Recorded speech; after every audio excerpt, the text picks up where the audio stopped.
안녕하세요. 저는 일산에 사는 30대 남자입니다.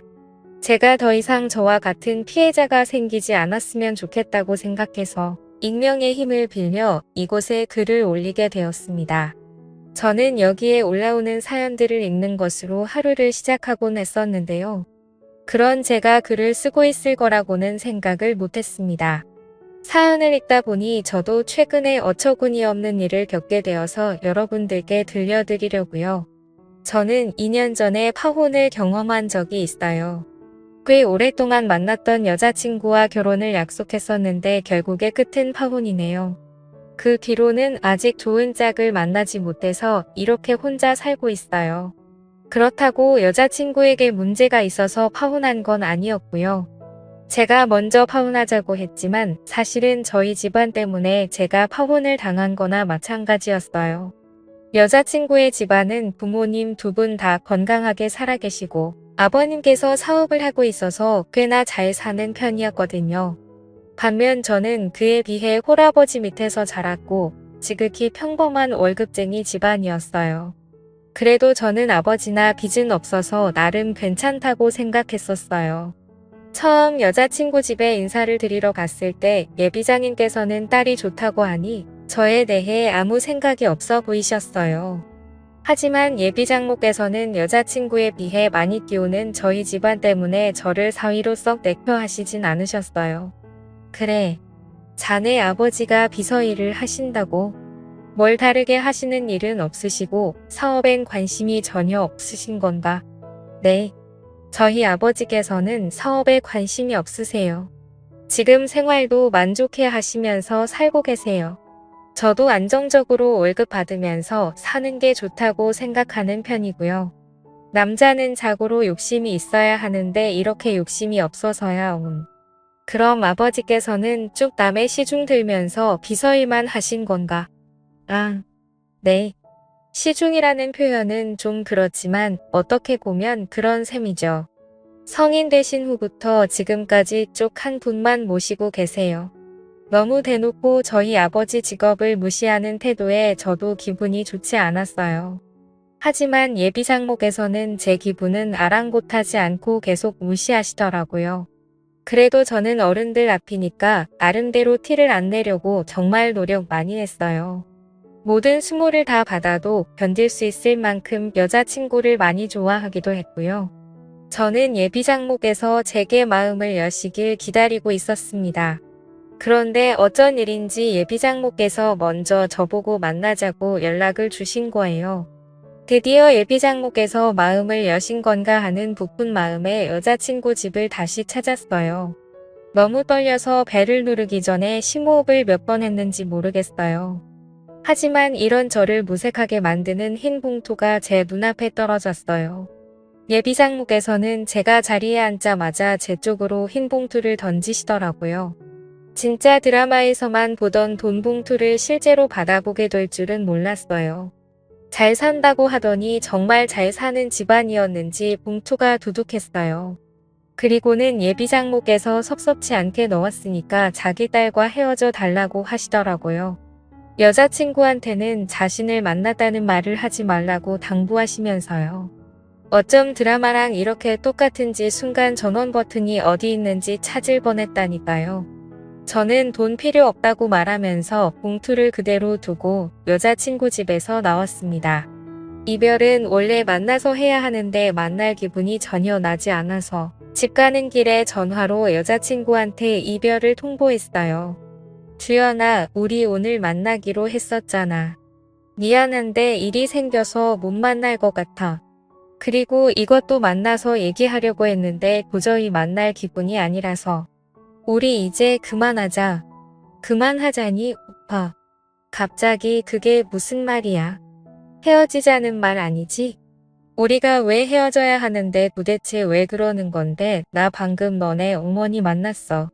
나한테 돈 봉투 던지면서 너랑 그만 만나러 가더라. 나 어머님이 우리 아버지 무시하는 것도 너 때문에 다 참고 있었는데 이건 정말 아닌 것 같다. 우리 엄마를 만났다고 돈 봉투는 또 무슨 말이야?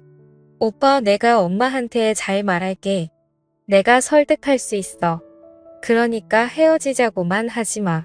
내가 잘못했어. 내가 엄마 대신 사과할게. 너가 잘못한 게 아닌데 왜 너가 사과해? 사과할 사람은 따로 있지. 난 더 이상 이렇게는 못 살 것 같아. 미안해, 끊을게. 저는 결국 여자친구한테 예비 장모와 있었던 일을 이야기하게 되었어요.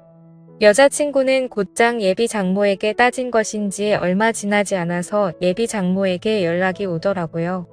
내가 주연이한테 말하지 말라고 그렇게 얘기했는데 그새 주연이 한테 일러 바쳤니? 왜 그 돈으로는 부족했던 거야? 그럼 더 줄게. 얼마면 되는데 제가 돈 받고 나온 것도 아닌데 왜 말하면 안 되는데요? 제 입으로 제가 말하겠다는 게 무슨 상관이에요? 어머니께서는 무슨 일이든 이렇게 돈으로 해결하셨어요. 그래 돈이면 다 되는 거 아니니 돈만 주어주면 다들 조용히 입 다물더라. 너가 돈을 가져본 적이 없어서 모르나 본데 세상은 원래 돈으로 살아가는 거야. 어떻게 어머니한테서 주연이 같이 착한 아이가 태어났는지 모르겠네요. 이런 어머니를 둔 주연이가 참 불쌍해요. 저 당신 딸 만날 일 없으니까 다시는 연락하지 마세요. 제가 원래는 막말하는 성격이 아닌데 저도 모르게 말이 막 튀어나오더라고요. 그래도 여자친구가 좀 걸리긴 했지만 하고 싶은 말을 하고 나니 속은 조금 후련했어요. 저는 여자친구 없이도 잘 살아보려고 노력을 많이 했어요. 하지만 제가 너무 사랑했던 사람이라 불쑥불쑥 여자친구가 생각나긴 하더라고요. 그런데 얼마 지나지 않아 예비 장모에게 다시 연락이 오는 거예요. 지금 여자친구가 저와 헤어지고 나서 식음을 전폐하면서 시름시름 앓고 있다고요. 보다 못해 이대로 딸이 잘못될까봐 저한테 전화했다고 하시더라고요. 나 주연이 엄마인데 우리 딸이랑 만나는 건 아무 말 안 하겠네. 그러니 주연이랑 다시 만나주면 안 되겠나? 지금 저랑 뭐 하자는 거예요. 제가 그렇게 만만하세요. 헤어지라고 돈 봉투 던질 땐 언제고 지금은 다시 만나달라고요. 지금 주연이가 많이 아파. 자네랑 헤어진 이후로 밥도 안 먹고 방에서 나오질 않아. 혼자서 시름시름 앓고 있는데 햄이 된 사람이 할 수 있는 게 이거밖에 없는 것 같아서 전화했어. 주연이 저렇게 만드신 건 어머니예요. 어머니가 그때 제게 돈 봉투만 던지지 않으셨어도 저희는 이렇게 헤어지지 않았어요. 알아요. 그래, 다 내 잘못이야. 그러니 우리 주연이를 봐서라도 한 번만 용서해주면 안 되겠나? 내가 다시는 둘이 만나는 걸로 아무 말 하지 않겠네. 솔직히 이때까지 예비 장모가 했던 말과 행동을 생각해보면 다시 만나고 싶지 않았어요. 예비 장모와 전화를 마치고 정말 오랫동안 고민을 많이 했어요. 애타게 기다리던 예비 장모에게 사과 문자까지 올 정도였으니까요. 하지만 저는 여자친구를 생각했던 것보다 훨씬 더 사랑했더라고요. 저는 결국 여자친구가 저와 헤어지고 힘들어한다는 말이 계속 머리에 맴돌아서 여자친구에게 연락해 다시 만나자고 했죠. 예비 장모는 저와 다시 만나는 동안 예비 장모를 설득한 것인지 예비 장모가 먼저 여자친구한테 상견례를 하자고 말했다 하더라고요. 저는 들뜬 마음으로 아버지께 말씀드리고 아버지께서 편하신 날로 날짜를 잡았어요. 아버지는 상견례 가서 기죽으면 안 된다면서 백화점에 가자고 하시더라고요. 그러더니 남성 코너에서 정장 2벌을 들고 저를 부르고 계셨어요. 아버지 2벌이나 사시게요. 어차피 상견례 한 번만 하는 건데 한 벌이면 되지 않을까요? 아니면 저보고 둘 중에 하나 골라달라는 말씀이세요? 아니 하나는 내 옷이야. 너도 새 걸로 한 벌 내가 맞춰주려고. 이건 아빠가 우리 아들한테 주는 축하 선물인데 아버지 전 괜찮아요. 회사 다니면서 정장 입으니까 종류별로 되게 그러니까 괜히 엄한데 돈 쓰지 마세요.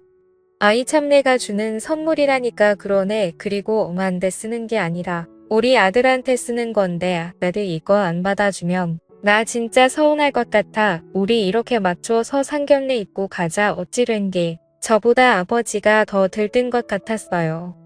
그래도 아버지 기분이 좋아 보이시는 것 같아 저도 덩달아 기분이 좋아졌어요. 이때까지 예비 장모와 있었던 안 좋은 일들은 다 잊고 새 출발할 수 있을 것만 같았어요. 하지만 이런 기대도 한순간에 짓밟아버린 사람이 있었어요. 바로 문제 예비 장모입니다. 상견례 날 예비 장모는 약속 장소에 들어온 순간부터 표정은 좋지 않았어요. 상견례 내내 어딘가 불만 가득한 표정으로 일관하셨죠. 그러면서 저희 아버지께 형편이 넉넉한 자기들이 집을 해올 테니 저희는 자기가 보내주는 리스트 보면서 혼수를 해오라고 하시는 거예요.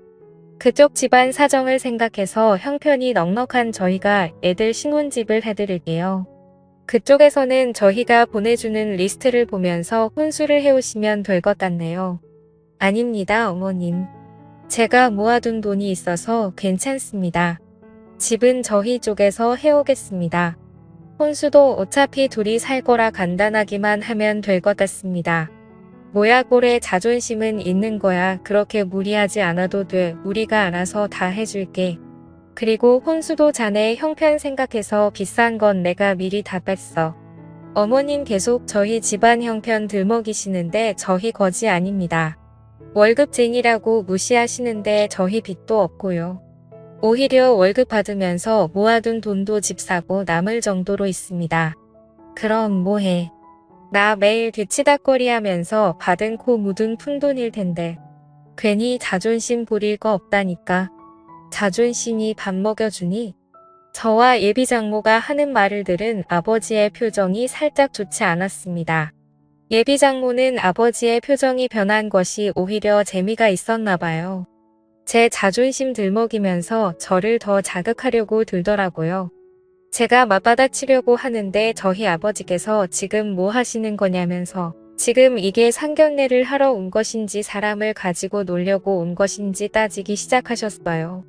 결국 상견례 분위기는 살얼음 판이었고 저는 아버지를 데리고 그 자리에서 나왔어요. 여자친구는 저를 붙잡았지만 저는 뒤도 돌아보지 않고 여자친구 손을 뿌리쳤어요. 그리고 여자친구한테 도저히 이건 아닌 것 같다며 결혼은 없던 일로 하자고, 어쩌면 우리 관계도 이대로 계속 만나도 되는 것인지 다시 생각해봐야 할 것 같다고 했어요. 저는 아버지께 너무 죄송해서 집에 가는 내내 아무 말도 할 수 없었어요. 그렇다고 아버지도 딱히 제게 말을 걸지 않으셨고요. 차 안 공기는 히터를 아무리 세게 틀어도 냉동창고 마냥 차가웠어요.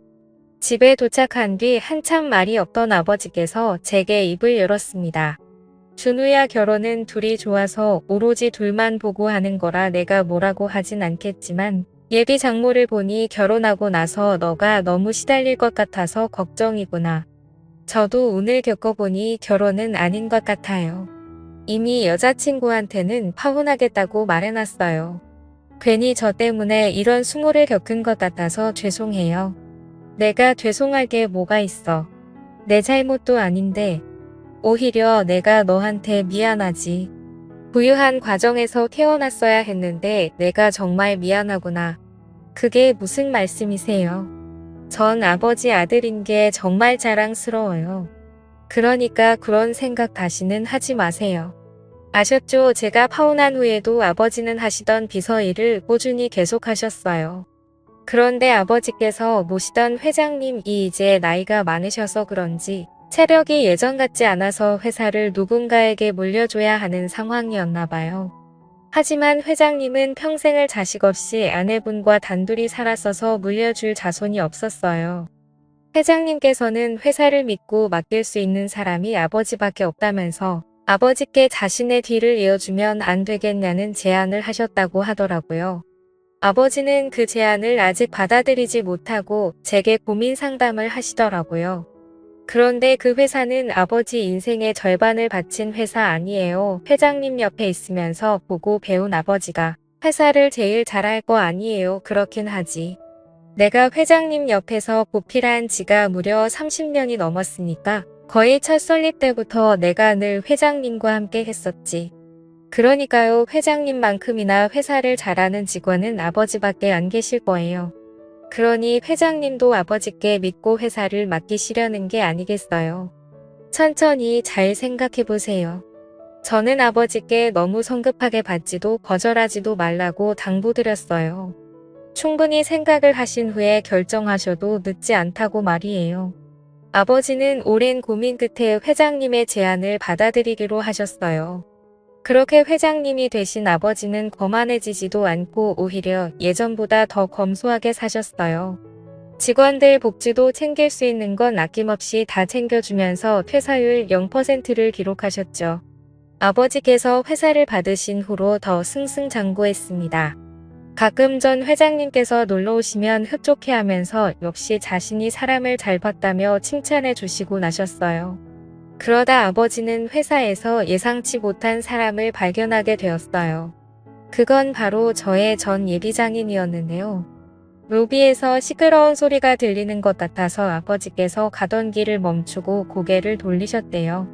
그런데 예비장인이 로비에서 회장님 좀 만나게 해달라면서 애원하고 있었다고 하더라고요. 그래서 아버지께서 무슨 일인가 싶어서 그쪽으로 다가가셨대요. 도대체 무슨 일이시길래 여기서 이렇게 시끄럽게 소란을 피우십니까? 하실 말씀이 뭔지 저한테 한번 말해보시겠어요? 혹시 회장님 어디 계신지 아십니까? 이게 비서한테 할 말은 아니고 급히 중요하게 회장님께 직접 해야 할 말이 있어서 그럽니다. 네.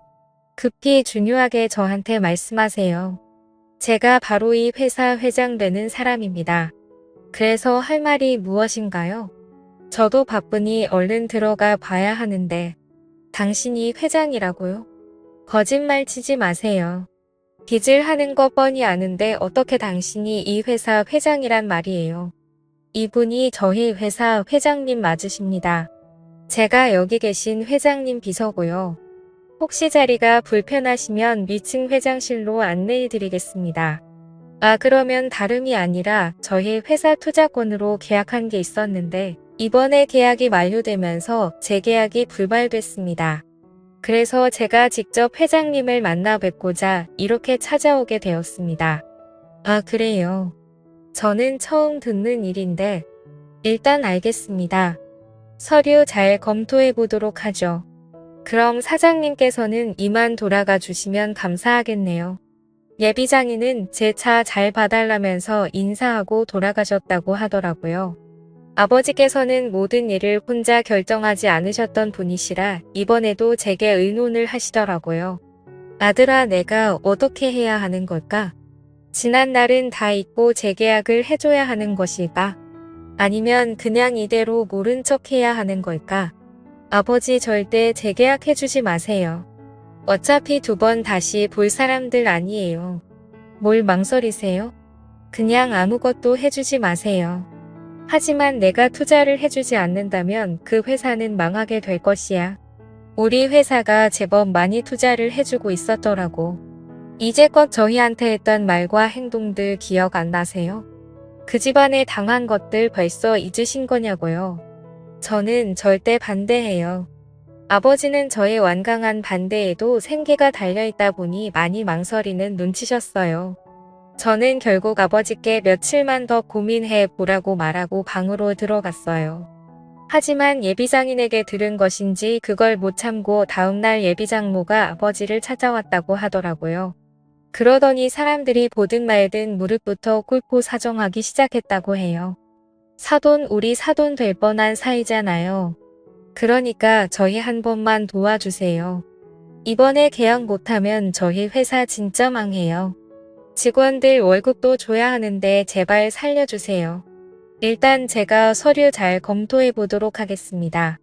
그러니 이만 돌아가세요. 지금 사람들 다 보고 있습니다. 사돈께서 약속하시기 전까지는 저는 한 발자국도 못 갑니다. 사돈도 힘들게 살아와서 아실 것 아닙니까? 지금 누구보다 저의 심정 아실 것 아니에요. 죄송하지만 전 힘들게 살아온 적이 없습니다. 누가 보면 저희가 가난뱅이였는 줄 알겠어요. 단지 월급쟁이라서 힘들게 살았을 거라고 생각하십니까? 지금 힘들어 보이시는 건 그쪽인 것 같네요. 사돈 그쪽이라니요. 아무리 제가 지금 사돈 바지가랑이를 잡고 빌고 있다지만 말 정말 섭섭하게 하시네요. 그쪽이 뭡니까? 그쪽이 제가 그쪽이라고 하니까 섭섭하세요. 제가 비서일 한다고 했을 때 이미 그쪽으로 호칭 정리 끝난 것 아니 없나요? 정말 변하신 게 하나도 없으시네요. 아버지는 솔직히 예비 장목에서 사람 다 보는 앞에서 무릎을 꿇길래 순간 마음이 약해지셨다고 해요. 하지만 제가 했던 말이 떠오르면서 그때의 수모가 생각나는, 동시에 변하지 않는 예비 장모의 태도가 아버지 마음을 돌리는데 한몫한 것 같았어요. 울면서 빌어도 모자랄 판에 저렇게 목에 핏대 세우면서 따지고 들고 있으니 돈으로 흥한 자 돈으로 망하게 만들고 싶다는 생각이 들었다고 하더라고요. 그래서 결론은 아버지께서 재계약을 하지 않으셨다고 합니다. 투자를 받지 못한 예비장인의 회사는 그렇게 직원 월급도 못 주고 망하게 되었다고 하더라고요. 아버지도 자신이 그렇게 독한 면이 있었는지 몰랐다고 하더라고요. 저는 예비장인이 그렇게 된 것이 아버지 탓이 아니니까 너무 개의치 말라고 했어요. 이렇게까지 된 건 다 자기들 업이 아니겠어요? 뿌린 대로 거둔다는 말이 있잖아요. 예비장인 장모가 뿌린 씨가 딱 그 정도라는 거예요. 인생이 어떻게 흘러갈지는 한치 앞도 알 수 없는 거예요. 저희 아버지처럼 한순간에 대박이 날 수도 있는 것이고 예비장인 장모처럼 한순간에 촉박을 찰 수도 있는 것이죠. 여러분들은 남을 무시하지 말고 서로의 가치를 인정해 주셨으면 좋겠어요. 그렇다면 언젠간 기적이라는 것이 일어날 수도 있답니다. 지금까지 저의 이야기를 들어주셔서 감사해요. 모든 여러분들 행복하세요.